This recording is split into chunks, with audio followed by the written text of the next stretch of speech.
Hi, I'm Elizabeth Viljoen, and today I'm talking to Robert Hela, who was the winner of our international speech contest during the district contest. Did I pronounce your surname correctly?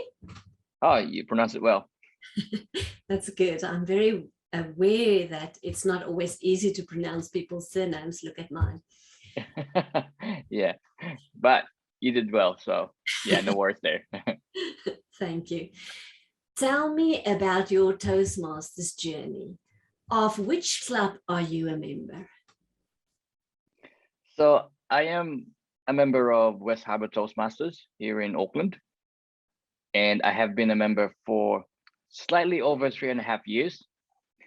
And my journey is a little bit different, really, because unlike other people, I was out there looking for a Toastmasters club. I knew what Toastmasters was about, and I knew that it was going to help me develop my public speaking skills and my confidence. And I went out and basically I shopped around. I went to different clubs, and I went to about a total of 5 clubs, and West Harbour Toastmasters was the last one that I attended. And funny enough, it's only just down the road from where I live, and it was the last one that I visited. But they just seemed to have that vibe that I was looking for, and I really got along with everybody that was there. They were very welcoming, and so I decided that this is the club for me, and so I signed up.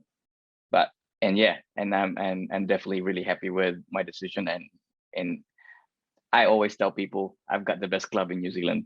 That's wonderful. So you didn't join Toastmasters because you was shy and you needed confidence. You love speaking, I suppose. Well, I guess if I was to describe myself, I was not exactly shy. However, I knew that I wanted to be better. I was in a journey of wanting to develop myself further, and I wanted to look for a system and an environment that could nurture whatever it is that I already have. And I guess that's what Toastmasters offered me. And that's why I tell people all the time, it doesn't matter what level of confidence you might have. You might be a confident speaker already, or you might be somebody who's totally new to public speaking. Toastmasters has a place for you. The system is there to help you become better than what you already are at this point in time. And personal growth can only be a good thing. Exactly. What you also found was a very good coach or mentor. She's not just a normal person. She's really soaring up there. She's a Division L director this year, Susie Alves. So tell me, how did she mentor you, and how did she help you prepare for this contest? Right. So when I joined West Harbour Toastmasters, I knew that I wanted to achieve something out of it. I wasn't just looking for a club that I could go to every Monday night. I wanted to get something out of it. I wanted to achieve something. And something that I've always been, even before Toastmasters, is I enjoy a little competition. I'm a bit of a competitive person. I enjoyed sports, and I still do. And joining contests is something that I've always found attractive. And on the second, I think it was the second meeting that I attended at West Harbour Toastmasters, they awarded Susie for making it to the district contest for, I believe, table topics and evaluation. And then I also found out that she was the previous president of the club, and just that got my attention. I was like, well, she's got something happening there. And then as I listened to her deliver her speeches, I see that she's definitely somebody that I could learn from. And so I personally approached her and asked her, would you mentor me? And at that time, I believe she was already mentoring somebody. And so she said, I have to see if I can actually find time to mentor somebody else. But then she eventually decided that, okay, I'll take you on. And that's been our journey. Every time I deliver a speech, we do a mentor protege huddle. We meet up for coffee. I tell her what my speech was, and I deliver it to her, and she give me some evaluation, and then all the way to competing. And yeah, and I think that mentoring relationship that we have has evolved from her nitpicking on those things that I'm not really good at, to sort of like just stepping back and just giving me that overall advice on how to do things. So yeah, it has been a great mentorship journey with Susie. Yeah, it almost sounds to me like it's mentoring and coaching. She's not just looking at the big picture, but looking at specific things that you would like to improve. I think that's wonderful. Absolutely. Every Toastmaster would love a good mentor. So tell me, what was your speech about? We're not allowed to hear it because your video has been submitted to the Region 12 quarterfinals. But we still want to know, what was the speech about for those people who were not able to attend the conference? So my speech was a story that's very close to my heart. It is very personal. In fact, it was first told to me by my grandmother. It was about when my father was 3 months old and how he was hospitalized and nearly passed away, and things happened and he was able to get that help that he needed and basically recovered. So this story has been something that has always been close to my heart, because what it represents is what one person's decision can do to impact lives generations after generations. Is and that's what it always meant for me.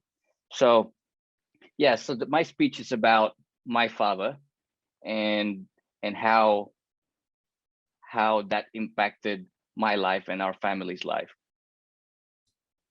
I remember listening and I remember crying. It was really a good story. Thank you.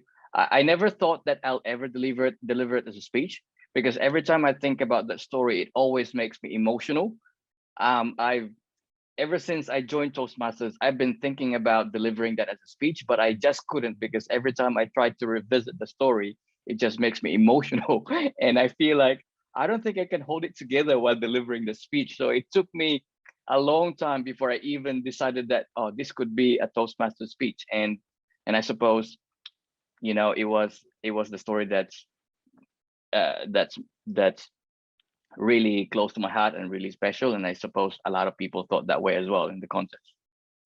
Yeah, the emotions impacted the audience, definitely. Thank you. So do you know what will be the road ahead? What will happen next? Your video was now submitted to the Region 12 quarterfinals. What will happen from here on? Well, I am a first timer, obviously. I've never been to this point in the contest before. And, if people have seen my reaction when I was told that I won, I was genuinely surprised and happy at the same time, and excited. All sorts of emotion was going on. And so I didn't really know what was the next step until I spoke to Susie, and she basically told me that, yes, it would be recorded. My speech was recorded and will be submitted to Region 12. And I was told that they will pick 2 people out of 8 districts within Region 12 to go to the semifinals, which will be in Nashville. So I guess what I know about is that once, if I make it, when I make it in past quarterfinals, then I will have the opportunity to represent New Zealand in United States, which is kind of cool. It really is. What I do know is that if you make it to the finals, to the World Championship of Speaking, you will have to prepare a new speech. Have you started writing that speech? Do you have material for that? that was the first thing that actually came into my head. Do I have a speech? When I got told that that is the case. Fortunately, I have been competing in the last 3 years as well. The last 3 years I have been competing, and I've been able to make it to both division and district in numerous and in international. So I have two speeches that I have already written, and I feel that I can just work on and perfect, that I can possibly develop to become my, I guess, final speech. So I haven't decided which one yet, but but at least I've got two that I can choose from, and I don't have to start from scratch, which is, I guess, a good thing with the time frame that I have. Well, you are really well prepared. And when you start to think which one to use, please come to, I'm a member of a few clubs, come to all the clubs and test the speeches, and then you can see the audience reaction. But you will never know. In Nashville, you might find that the audience will react to one or the other, and then you, on the spur of the moment, will decide which one to use. We can only prepare, right? If we do as much as we can to prepare, and that's it, and leave everything on stage. Yeah. Well, I think that's a win on its own. Yeah. I listened to a Toastmasters podcast today, and the speaker there said she's also into contests. She said, you can only be the very best you can be. You're not competing against the others. You can just hope that on that day, your very best is better than anyone else's best, but you can't predict that so much. Well, that was very well put. Yeah. Takes the pressure off. Just be your very best. Yeah. Robert, we are so proud of you. I remember during the contest thinking with every speech, from the very first one, we have a winner. And then the next speech, we have a winner. And then in the end, we had you. So we are really proud. It was a fantastic contest, and you won that. So you really stood out. We hope, and we are kind of convinced, that you will win, or you will be one of the two winners for the quarterfinals. And then New Zealand will be behind you all the way to the World Championships in Nashville. That sounds like a really good thought. Thank you so much. Thank you. Thank you for the interview.